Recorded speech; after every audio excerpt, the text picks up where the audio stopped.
Servez le Seigneur avec joie, présentez-vous à lui avec des cris joyeux. Quelle merveilleuse manière de commencer cette méditation.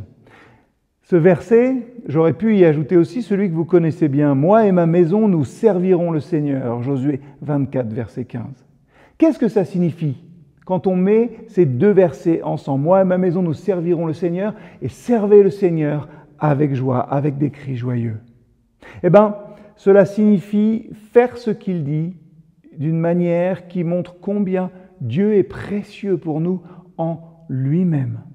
On en revient finalement à l'adoration. Et plus encore, une question pour commencer.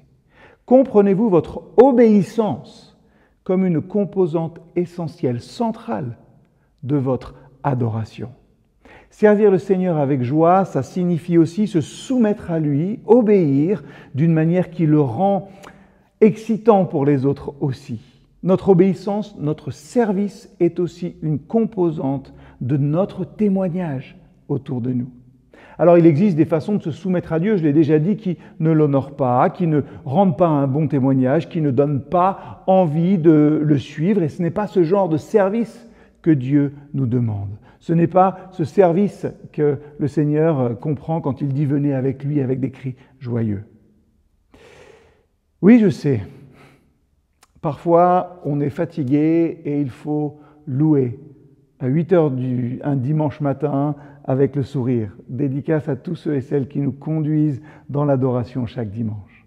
Parfois, on a passé une mauvaise journée, on a mal au dos et il faut aller faire le ménage. Alors dédicace à tous ceux qui nous permettent d'être accueillis dans un cadre agréable. Parfois, on est énervé et il y a une réunion de pôle, d'équipe, de conseil. Et pourtant, il faut faire preuve de bienveillance et d'écoute. Je ne cite pas tout le monde, alors ne m'en veuillez pas. Râler, et Dieu sait que moi, je râle, vouloir contrôler, diriger abruptement, ce genre de service n'est pas le service que Dieu commande. J'ai besoin de Dieu pour qu'il modèle sans cesse mon esprit, ma vie et mon état d'esprit.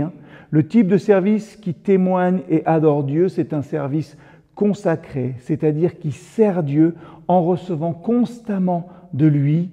Et le texte clé pour ça, c'est 1 Pierre 4, verset 11. « Quiconque sert, que ce soit comme quelqu'un qui sert par la force que Dieu fournit, afin qu'en tout, Dieu soit glorifié par Jésus-Christ. » Dieu est considéré comme glorieux lorsque tout notre service est à chaque instant vécu par la force qu'il nous donne.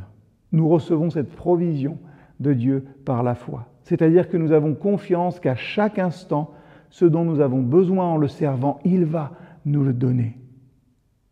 C'est le contraire d'être anxieux finalement. Est-ce que je vais y arriver? Un tel service qui compte sur Dieu en toute chose est un service heureux. Et ça rend Dieu moins autoritaire, mais infiniment plus désirable. Et c'est ça qu'il veut recevoir. Oui, par conséquent, servez le Seigneur avec joie.